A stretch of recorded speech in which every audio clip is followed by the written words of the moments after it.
Jillian Segal, the antisemitism envoy, released a plan this week that has provoked a fierce backlash from Australian civil society. On the cover, it says it's a plan to combat antisemitism, but the details contain much more than that. Included in the 20-page document are action items that threaten to strip funding from universities, institutions, and festivals, as well as regulate what you can say online, monitor the media, and even go as far as cancelling visas and deporting non-citizens from the country.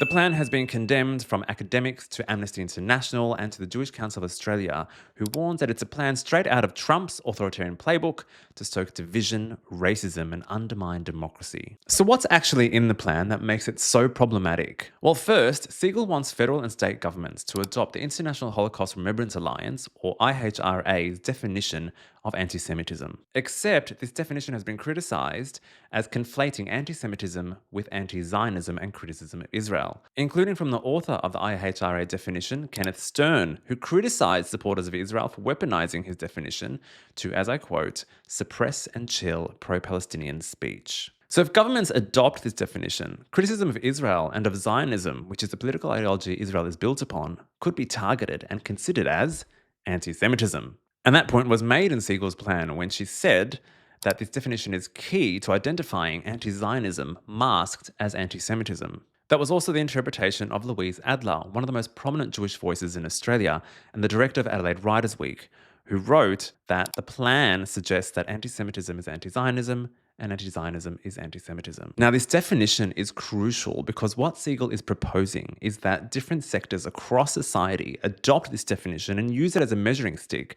And if they don't enforce it, there are going to be consequences. And that's where this plan starts to find its most extreme elements. So this plan wants our schools to change their curriculum to embed anti-Semitism education in line with this controversial definition. It wants to strip funding from universities if they don't combat this definition of anti-Semitism. It wants to regulate what people say online so there's no criticism of Israel and Zionism that might fit this definition. It wants to cancel funding for festivals and institutions along these same lines. And it wants to cancel visas and deport non-citizens if they're involved in anti-Semitism in line with this IHRA definition that includes criticism of Israel and Zionism. The other incredibly problematic element of this plan is that the envoy wants to have a lot of these powers for herself. This is an unelected appointee who has come up with a plan to essentially shut down free speech in Australia in order to defend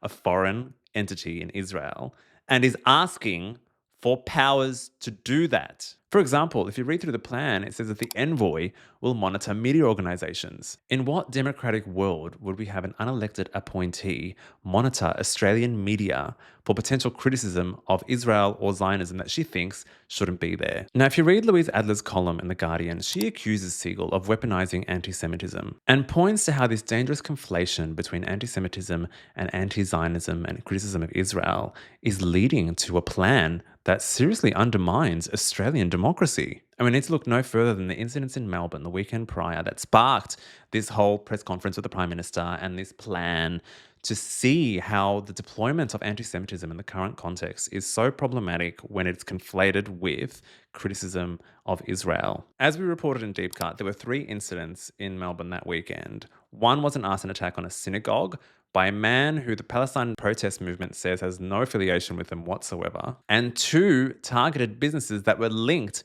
to Israel's actions in Gaza right now. So 2 of those incidents could be assessed as politically motivated actions relating to what Israel is doing and having no connection to an ethnic or religious identity that could warrant it being a hate crime or anti-Semitic. And that's why groups like the Jewish Council stress that it's so important to separate genuine anti-Semitic attacks, like, for example, an arson attack on a place of worship, versus activities that are in response to what the government of Israel is doing to the Palestinian people. But Segal doesn't make that distinction. She's lumping it all together, and that's the criticism of this plan. She's lumping it all together and suggesting severe anti-democratic penalties for institutions across the spectrum if they don't comply with this conflated definition of anti-Semitism. Now, Jillian Segal is a long-time pro-Israel advocate. She was formerly president of the Executive Council of Australian Jewry, which is one of the most prominent pro-Israel lobby groups in the country and is considered by the Jewish Council as a right-wing group. Louise Adler argues that alone should have disqualified Segal from being appointed as the anti-Semitism envoy. And there are questions around Segal's connections to far-right extremism in the country. Independent journalist Anthony Clan uncovered that Segal's family trust, the Henroth Discretionary Trust, gave Advance Australia, the far-right campaign group, $50,000. Now, Advance Australia was one of the main groups campaigning very hard against an Indigenous voice to Parliament. They've also ran campaigns and ads targeting migrants and immigration and people of colour, which seems at odds with the remit of the anti-Semitism envoy, which is meant to improve social cohesion. I don't know how you improve social cohesion when your trust is giving money to a far-right group that is running campaigns to stoke division in society. Now that we've unpacked all of this, the surprising part isn't that this plan came to be from Jillian Segal. Jillian Segal has been a prominent figure in the pro-Israel lobby.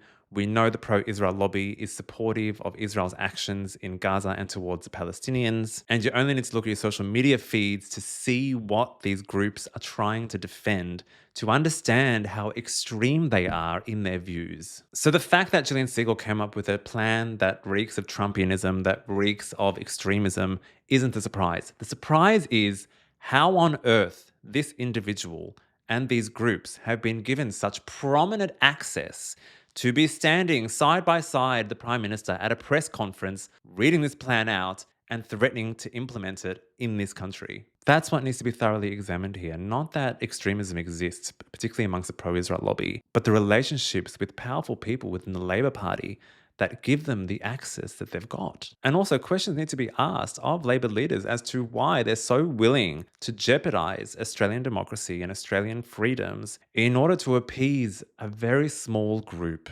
of individuals in the pro-Israel lobby acting in service of Israel. And that's particularly so when there is a national framework to address racism in this country that doesn't put one group above the other. The Australian Human Rights Commission last year released the National Anti-Racism Framework with 63 recommendations, and it came up with a whole raft of excellent suggestions to combat racism across the board. And one of the recommendations was for the federal government to establish a national anti-racism task force. And it also said that the starting point to combating racism in this country is with First Nations and with coming up with a treaty. But the federal government hasn't done this. It's zoomed in solely on the pro-Israel lobby, given them a platform with this anti-Semitism envoy, and have seemingly ignored the actual racism that is happening throughout the country, particularly with First Nations. And it's an approach that civil liberty groups and human rights experts continue to emphasize for this government to adopt a holistic approach to combating racism across the board without emphasizing one group or the other. And so going from here, the questions really need to be directed to the Prime Minister,